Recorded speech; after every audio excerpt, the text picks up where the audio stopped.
പരമകാരുണികനായ ശ്രീനാരായണ ഗുരുദേവ തൃപ്പാദങ്ങൾക്ക് മുന്നിൽ പ്രണാമം.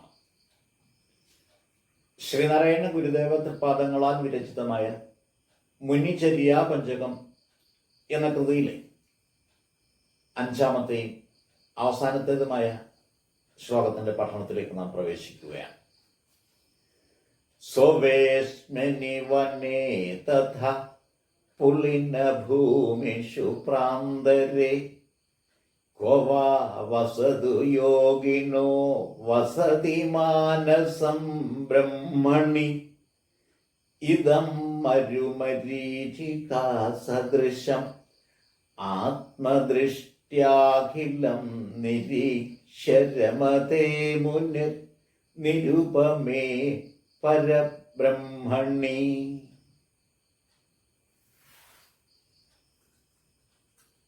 ആദ്യമായി ശ്ലോകത്തെ യോഗി സ്വവേശ്മനി വനേ തഥാ പുളിനഭൂമിഷു പ്രാന്തരേ ക്വവാ വസതു യോഗിന മാനസം ബ്രഹ്മണി വസതി മരുമരീചിക സദൃശം ഇദം അഖിലം ആത്മദൃഷ്ട്യാ നിരീക്ഷ്യ മുനി നിരുപമേ പരബ്രഹ്മണി രമതേ.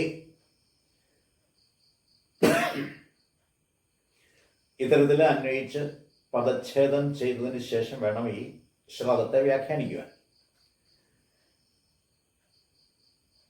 ഈ ശ്ലോകത്തിലെ പദാനുപദ അർത്ഥം ഇനി മനസ്സിലാക്കാം. യോഗി എന്ന് പറഞ്ഞാൽ യോഗീശ്വരനായ മുനിയെയാണ് യോഗി എന്നിവിടെ വിശേഷിപ്പിച്ചിരിക്കുന്നത്. സ്വവേശ്മനി സ്വന്തം ഗൃഹത്തിലോ, വനേ വനത്തിലോ, തഥാ അതുപോലെ, പുളിനഭൂമിഷു പ്രാന്തരേ ഖോവാ മണൽത്തിട്ടകളിലോ സമീപത്തുള്ള മറ്റെവിടെയെങ്കിലുമോ വസതു വസിച്ചു കൊള്ളട്ടെ. യോഗിന മാനസം യോഗികളുടെ മനസ്സ്, ബ്രഹ്മണി വസതി ബ്രഹ്മത്തിൽ വസിക്കുന്നു, അല്ലെ ബ്രഹ്മത്തിൽ സ്ഥിതി ചെയ്യുന്നു.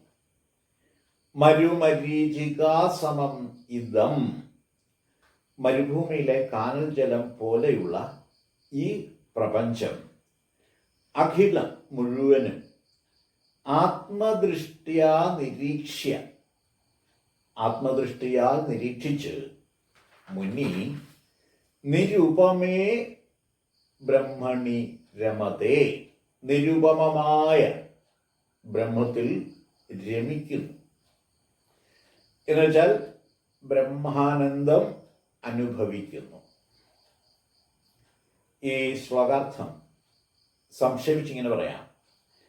യോഗിവര്യനായി തീർന്ന മുനി സ്വഭവനത്തിലോ, വനത്തിലോ, നദീതീരങ്ങളിലെ മണൽത്തിട്ടകളിലോ, സമീപ പ്രദേശങ്ങളിൽ മറ്റെവിടെയെങ്കിലുമോ വസിച്ചാലും മുനിയുടെ മനസ്സെപ്പോഴും ബ്രഹ്മനിഷ്ഠമായിരിക്കും. മരുഭൂമിയിലെ ജലപ്രതീതി പോലെയുള്ള ഈ പ്രപഞ്ചം മുഴുവനും ആത്മദൃക്കിൽ ദർശിച്ച് മുനി നിരുപമമായ ബ്രഹ്മാനന്ദാനുഭൂതിയിൽ അലിഞ്ഞു ചേർന്ന് രമിക്കുന്നു, അല്ലെ സുഖിക്കുന്നു.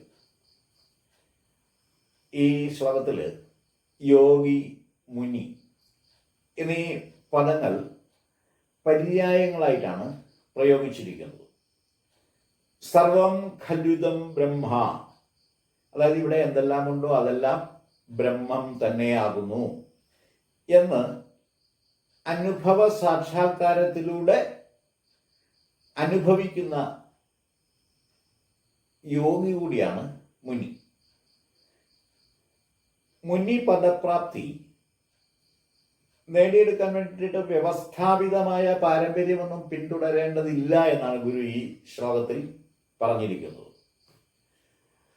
സ്വഭവനത്തിലോ എന്നുവെച്ചാൽ പർണശാലകളിലോ, വനത്തിലോ, നദീതീരങ്ങളിലെ മണൽത്തിട്ടകളിലോ, അവയുടെ സമീപ പ്രദേശങ്ങളിൽ എവിടെയെങ്കിലുമോ മുനിക്ക് വസിക്കാവുന്നതാണ്. എവിടെയായിരുന്നാലും മുനിയുടെ ചിത്തം എപ്പോഴും ബ്രഹ്മത്തിൽ നിഷ്ഠമായിരിക്കും, അല്ലെ ബ്രഹ്മത്തിൽ ലീനമായിരിക്കും. സർവകലാശാലകളിൽ നിന്നും ബിരുദങ്ങൾ നേടുന്നത് പോലെ നേടിയെടുക്കാവുന്ന ഒന്നല്ല മുനി പദവി എന്നാണ് ഇവിടെ പറഞ്ഞിരിക്കുന്നത്. ഇതം മരുമരീചികാ സദൃശ്യം ആത്മദൃഷ്ട്യാഖിലം നിരീക്ഷ്യ രമതേ മുനിർ നിരുപമേ പരബ്രഹ്മണി എന്ന് പറഞ്ഞുകൊണ്ടാണ് മുനിചര്യ പഞ്ചകം എന്ന ഈ കൃതി ഗുരു ഉപസംഹരിച്ചിരിക്കുന്നത്.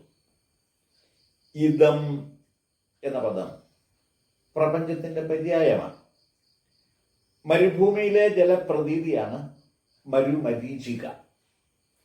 മണലാവി അന്തരീക്ഷത്തിലേക്ക് ഉയരുമ്പോൾ സംജാതമാകുന്ന ദൃശ്യപ്രതീതിയാണ് കാനൽ ജലം. ജലവുമായി അതിന് സാദൃശ്യമുള്ളത് കൊണ്ടാണ് ഈ മരുമരീചിക ജലവിഭ്രാന്തി ജനിപ്പിക്കുന്നത്. പ്രാപഞ്ചിക മായയെ ദൃഷ്ടാന്തീകരിക്കാൻ വേണ്ടിയാണ് മരുമരീചിക എന്ന പ്രയോഗം ഇവിടെ നടത്തിയിരിക്കുന്നത്. സ്വന്തമായ ഉണ്മയില്ലാത്തതും ഉണ്മയുണ്ടെന്ന് തോന്നിപ്പിക്കുന്നതുമായ പ്രപഞ്ചം, ആ പ്രപഞ്ചത്തെ മനസ്സിലാക്കുന്നതിന് വേണ്ടിയിട്ട് വേദാന്തികൾ സാധാരണ ഉപയോഗിക്കുന്ന ഒരു ദൃഷ്ടാന്തമാണ് മരുമരീചിക. പഞ്ചമഹാഭൂതങ്ങളുടെ പ്രകർഷേണയുള്ള പഞ്ചീകരണമാണ് പ്രപഞ്ചത്തിന് ആധാരം. ഏകവും അഖണ്ഡവുമായ പരമ്പൊരുളിൻ്റെ നാനാവിധ പ്രകൃതഭാവ രൂപങ്ങളാണ് പ്രാപഞ്ചികതയെ പ്രതീകവൽക്കരിക്കുന്നത്, അല്ലെ പ്രാപഞ്ചികതയെ ദ്യോതിപ്പിക്കുന്നത്, പ്രാപഞ്ചിക പ്രതീതി ജനിപ്പിക്കുന്നത്.